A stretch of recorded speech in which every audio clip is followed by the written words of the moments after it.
Alright, hello everybody. Today I want to be going over how to heal Mythic Maiden.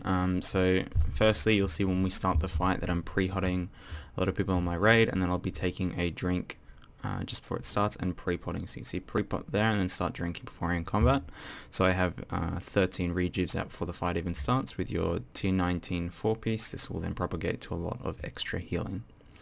So initially I am just, going through and maintaining hots on people, just basically using my wild growth and cooldown. This is a very short fight, so you can expend quite a bit of mana.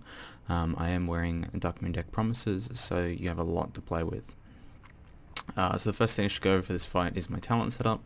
So I am using Cenarian Ward, Spring Blossom, Flourish. They're really the major ones, and Cultivation. So I'm using Spring Blossom just because there's a whole bunch of free healing on the whole melee group. You see there's a lot of people continuously stacked in this raid. I personally just found that I got more healing out of Spring Blossoms than I did taking Germination. No one in this fight really needs to be spot healed that high, that much, and with 5 healers generally the bombs can get healed much more effectively from other healers, so yeah, I just found Spring Blossom was the way to go. So the first kind of critical point in the fight is the first blowback. So when the first blowback comes, you'll see all the ranged will be running to the side and then the melee will be running up through the middle. Now at this point, this is the most likely point for anyone in your raid to actually die to damage.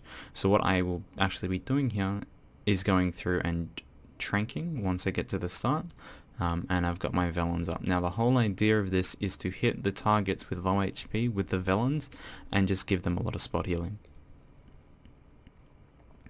So this is definitely not the most effective use of Trank, but I found this the most sustained way to keep people alive.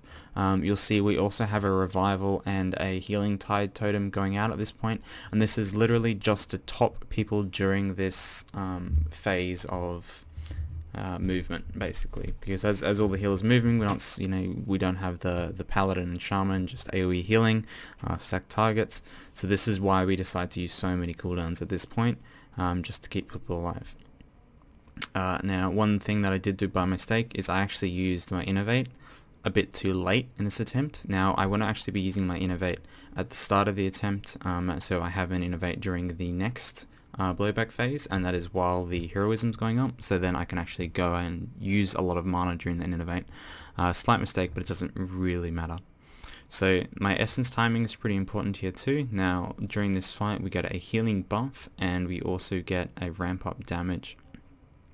So you'll see me using my essence at the end of the cast there. That is just because I'll be getting a whole lot more efficiency out of my rejuvenations, wild growths, and I'll be getting a whole lot more cultivation as people actually start to drop a lot lower during the end of this phase. So if we look at how the damage is kind of split, we have a lot of damage at the start going out because no one's really able to effectively heal, and then at the end because the damage is just purely higher. So that's why we decided to basically stagger our cooldowns, so it's like lots of cooldowns at the start and lots of cooldowns at the end, and that's how we effectively get through this phase. You can see there, I've done 140 million healing and I'm sitting at 78% mana.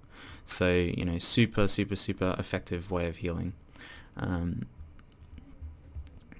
Now again, this kind of sustain phase is basically the same thing, just going through hotting people. There's nothing really much to this phase. The only thing really would be making sure that you hold on to your Swiftmans for who with the bombs. You'll see that I typically hold mine for quite a while, and I'm just doing this because I know that targets without bombs aren't really at risk of dying. The only targets who are at risk of dying are when someone gets a bomb and they don't get spot healed enough. That we did have a number of wipes just because those targets weren't getting spot healed.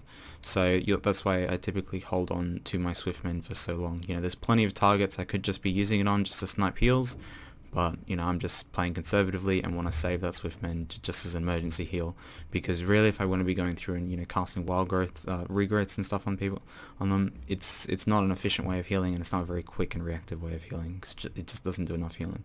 So this is the second critical point in the fight, and this is the second blowback. Now we don't have as many healing CDs going off here, but we do have the biggest cooldown in the game going, which is the paladin Aura Mastery with the wings, and we have Rally and Link as we're running across, again just to smooth out the damage of this phase. Now with Heroism here, all the healers are basically able to get out a lot of healing. I'm able to get out a lot of hots just because of the the extra haste and the crazy scaling with Heroism in the shoulders. So I do manage just to get out a lot of healing, and we don't really need to be saving as many raid CDs for the end there. So I should be using my essence in any second here. I realized to go across and res our Hanzo because he died from a bomb. So again, my healing could have been a bit higher, but I was at the end of the phase and wasn't really too worried, so I did hold onto my essence, which was definitely a mistake. I should have used my essence even before I ran off and I did the thing. So what I decided to do was just use my essence here during this downtime phase, essentially, just to basically get it on cooldown, so when the next blowback phase comes around I can use it again, because they're about 2 minutes apart. So again, we're just sustaining. You'll see our instant mana pot soon, and there you see the use of the holding the Swiftman. So Druid gets super low, next tick is gonna kill him. We have that Swiftman in reserve, and that's a lot of spot healing, and that's basically why I'm always so stringent. I want to use my Swiftmans, just because the actual healing in this fight is relatively predictable. Everyone's just going to be taking ticking damage every 3 seconds. You can just throw out your efficient heals and make sure you heal them up. So one thing that's really important to note about this fight is that the actual healing requirement isn't too high. Even considering it is high because you bring 5 healers, but in terms of actually having to make sure people are topped constantly, you can do that relatively easily. You'll notice that a lot of your healers in this fight do a lot of overhealing. So you don't need to be too concerned about when you use your trank and when you use your cooldowns and making sure you get the maximum efficiency out of your cooldowns. You just want to make sure you're using your cooldowns pretty much just to keep people alive. So this is, again, I'm doing the same thing, Velens and trank, just as we're running across. You can see all these low targets here, so we'll actually get quite a lot more efficiency out of this this tranquility.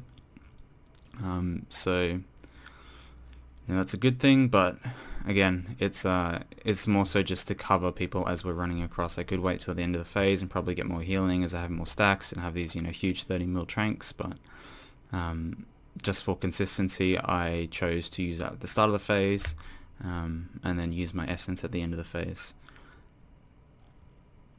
And that's basically the entire fight. The only thing you really need to be aware as a healer is how you get through the bulwark phases, the phase 2, and how you're actually going to plan out your cooldowns to get through that.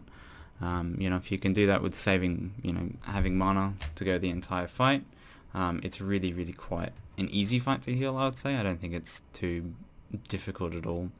As long as you're able to essentially get spot healing on the targets of the bombs and then just press your AoE spells, you'll do just fine.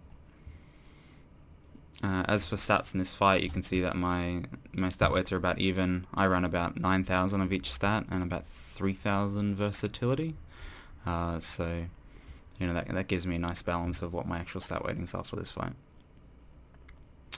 Okay, thanks for watching, and I hope you learned something.